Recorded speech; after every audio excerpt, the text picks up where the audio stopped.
Hey Bio, it's Mr. Gan here, and welcome to your very first video lecture. Let's go ahead and get out your skeleton notes, and let's get started.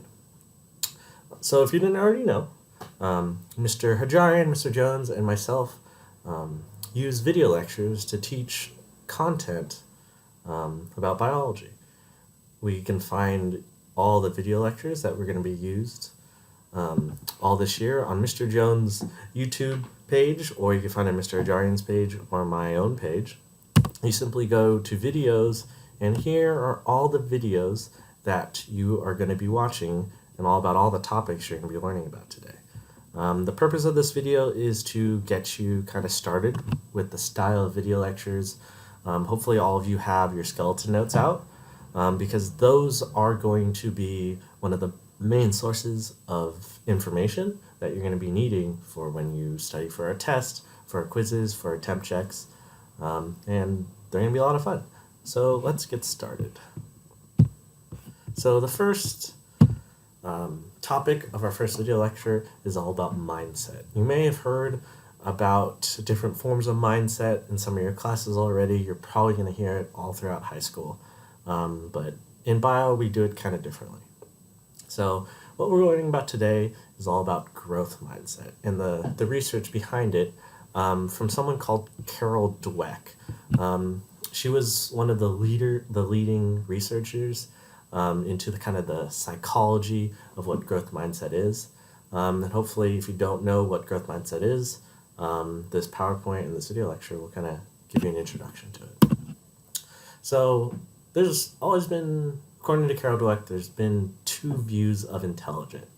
What I'm going to do is I want you to read each statement and decide whether you agree with it or disagree with it. The first statement is, you can learn new things, but you can't really change how intelligent you are. And the second, even though it says another number one, is no matter how much intelligence you have, you can always change it quite a bit. So kind of let that ponder and answer the question that's listed on your skeleton notes. If at any time you feel that I'm going too fast, or the video lecture is just going, there's too much information that you need to write down on your skeleton notes, one of the pluses about having these on YouTube is you can always just hit pause. The purpose of a skeleton notes is for all of you to learn the content, to learn the biology at your own pace. So whenever you need to, just pause it, and then when you're ready, just continue on. So, like it says on the skeleton notes, write down which statement you agree with most. So, Carol Dweck says there's two types of mindsets. This is a good picture that you'll often see when it comes to mindset, and that kind of describes the two.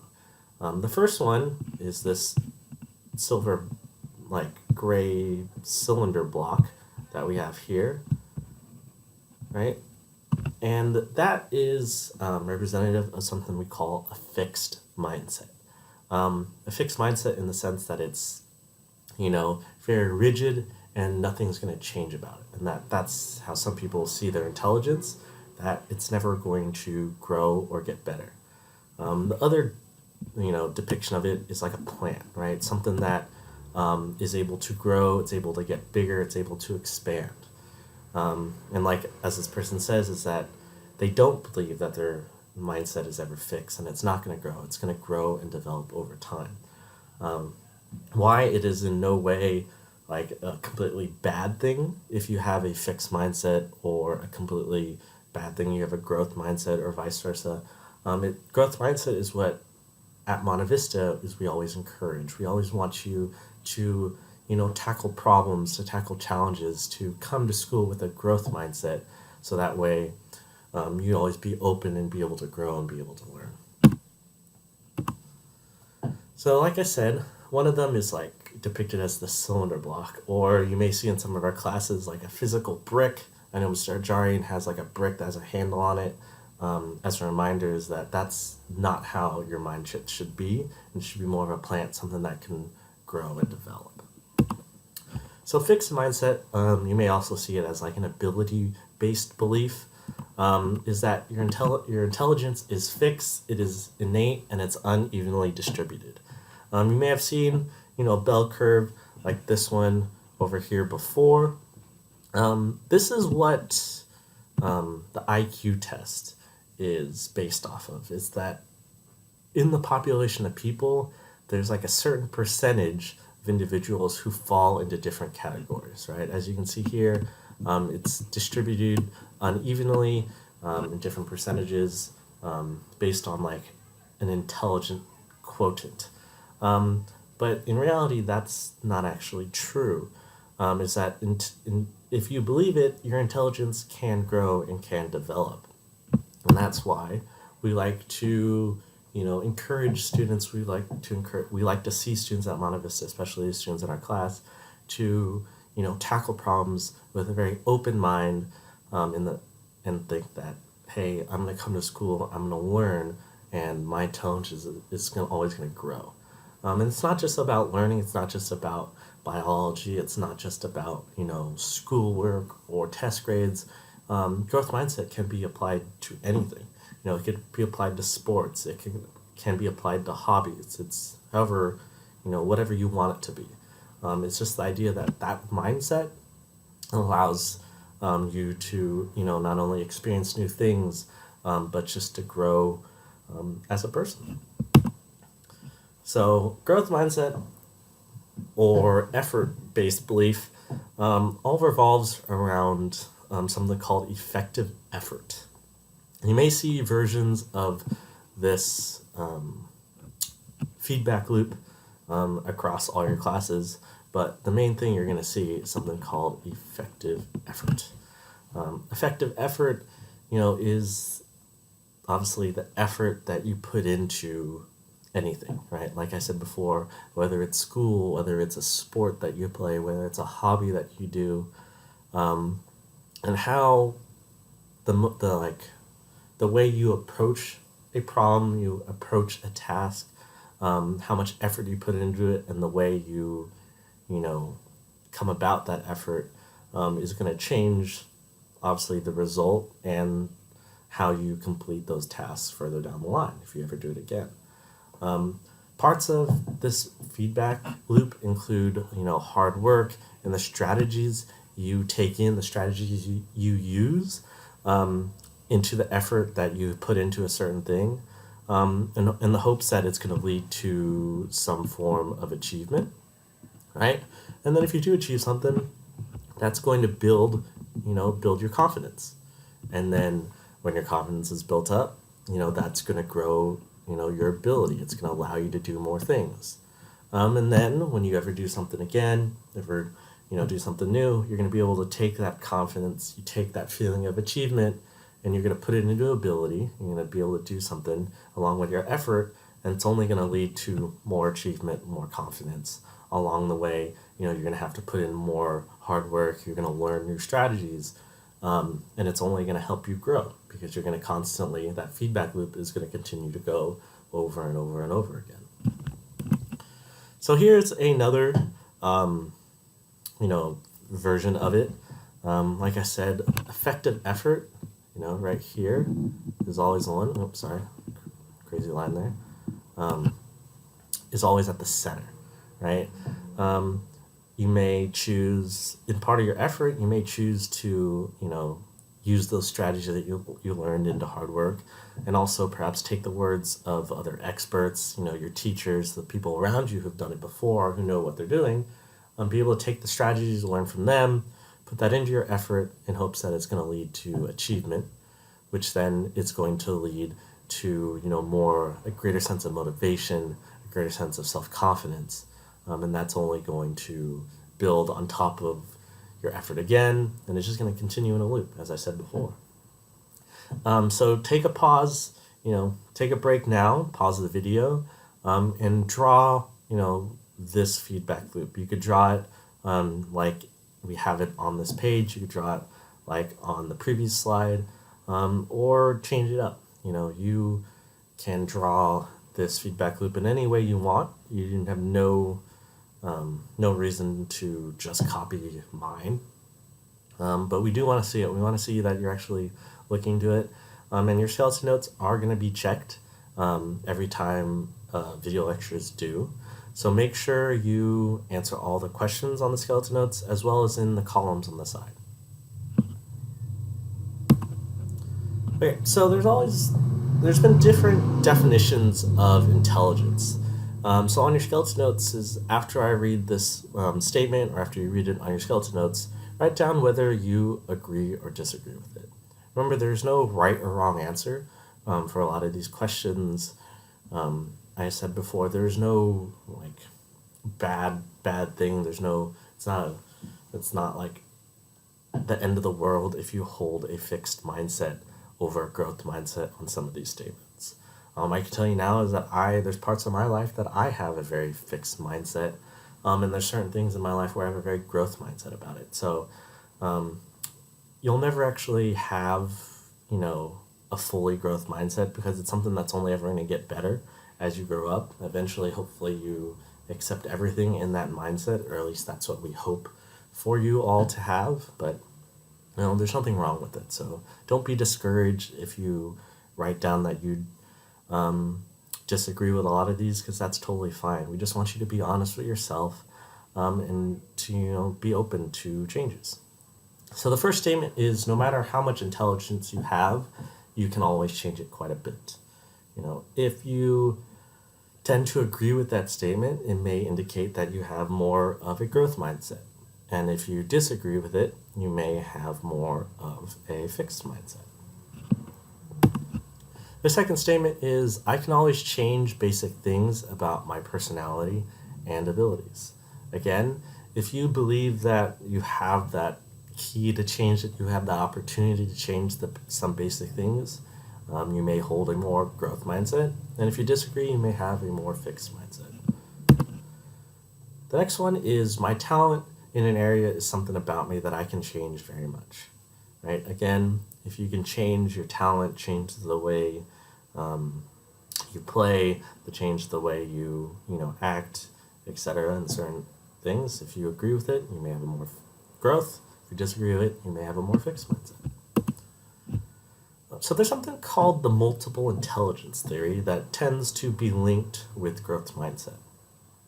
Along with growth mindset is that you may learn in different ways. You may be more analytical, you may be more interactive, or you may be more introspective in certain parts of your life. And it's all kind of this like mind map web thing of intelligences, right? You may be quote unquote better in some form of life than you are in others, and that's totally fine, right? For example, some of us, I wish it was me, you may be more like musical smart. You may be more musical smart than you might be over, a logic smart. Some people are really interpersonal and they may be called people smart. And then some may be, more bodily or kinesthetic, or what we call body smart. Me personally, as a biologist, I like to think I'm quite like a naturalist, or I'm like nature smart. And I think I'm a little better at that than I am like musically or, visually or spatially smart. Each of us are obviously our own individual, and we may be quote unquote smarter in some categories of intelligence than other, and that's totally okay. So, like I said, when you come about this, if you ever want to build on a different intelligence, a different category, what kind of mindset do you keep about it? For me, I can tell you that I've tried to play many, many instruments before, and I never really got it, so I kind of just gave up. It's something that I've always wanted to always get better at, but I never had the time. I never really got into it, and so in that case, I kind of have a fixed mindset about it.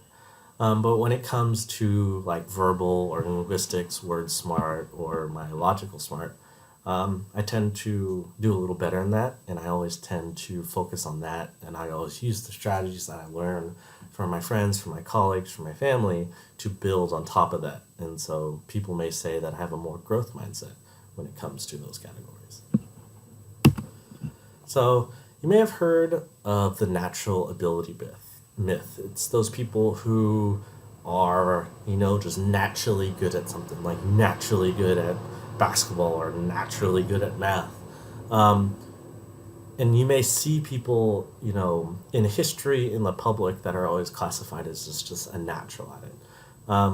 But not everyone is. They may have put in a lot of work behind the scenes that you may not know about, right? So everyone knows who this guy is, right? Albert Einstein. A lot of people, obviously he was a great mathematician, and people saw him as, logically very smart. But when he was growing up, his teacher said that he was actually academically subnormal. He was below everyone else. He actually failed at an entrance exam to an elite college, and he spent a long time, about 2 years, trying to find a teaching position, but no one would hire him. But obviously, we know the great advances Albert Einstein provided us in math and in science. So was he a natural? Some people say he was, but other people said he wasn't. So we all, hopefully, some of you know who Michael Jordan is, the greatest basketball player to ever play the game. Everyone said he was naturally, a natural at basketball. He was quite, he fit into that kinesthetic, that body smart category. But when he was growing up, his coach said that he wasn't any more talented than his other teammates, and he was actually cut from his freshman basketball team. But obviously, look at how many championships that he won. How well he changed the game. Another one example is Walt Disney. I'm sure a lot of you have heard about Disneyland and the creator of Disney. He was very visual. He fit into that picture smart category. But when he first started in his career, he was told that he lacked creative imagination. And after the war, no paper would hire him as a cartoon artist. But you could say that he held that growth mindset. He kept at it. He took the strategies that he learned. He put into his effective effort, and look at what he created. It's pretty amazing. So you may ask, why does mindset matter, right? Eventually, if there's an event, right, whether it's a challenge, it's something in your life, it's the mindset that you apply to it that some people say it's going to change the outcome, right? So if you have a fixed mindset, right, you have that cylinder block.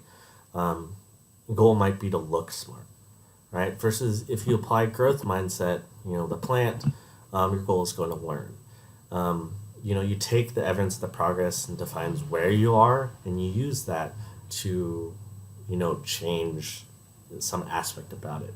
Especially when it comes to, school, raising your hand, answering a question in class, offering to help. We want you to have a growth mindset. It's because we want you to learn, right? We don't want you to just skate by high school and to keep up the appearance of looking smart. We want you to actually learn. We want you to challenge yourself.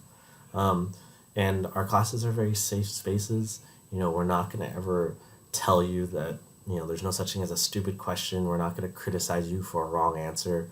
We want you to try. We want you to take chances because we want you to learn. We want you to, make progress in something that you may not have knew a lot about beforehand. So, the question is, how do we respond to failure, right? If you ever fail, do you find yourself always losing a little self-esteem? Do you ever feel helpless? Do you make excuses? Then you might have a more fixed mindset. For those people who have a growth mindset, you take that opportunity, you take that failure, you make changes, you look for lessons, you try to take in new strategies to make sure that failure doesn't happen again. And that's very indicative of someone who has a growth mindset. Another question is effort. What role does it play in growth mindset?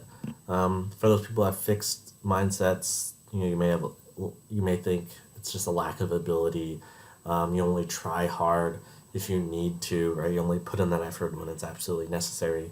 But for those people who hold a growth mindset, they see it as that path to success, right? It's that effort you put into it that the bigger challenges requires more effort. And it's that effective effort that's going to lead you to greater success, to build your motivation. And then it's only going to cycle again, as we've seen before. So here are just some charts. I know I left it on your bottom of your skeleton notes. The growth mindset, again, is that desire to learn. It's what we hope that you embrace as you're starting your career in high school, and embrace it over the fixed mindset or the desire just to look smart. We want you to embrace those challenges. When it comes to obstacles, we want you to persist in the face of setbacks. Like stand tall, to stand strong. And I want you to look at effort as a path to mastery.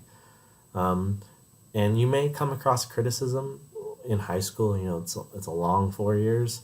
But we want you to learn from that criticism. We don't want you to ignore it, right? We only ever want to help you. We don't mean, we don't want to hurt you in our criticism, obviously, but it's always constructive criticism. So being able to take that criticism and to apply it in different ways is, at the heart of what a growth mindset is.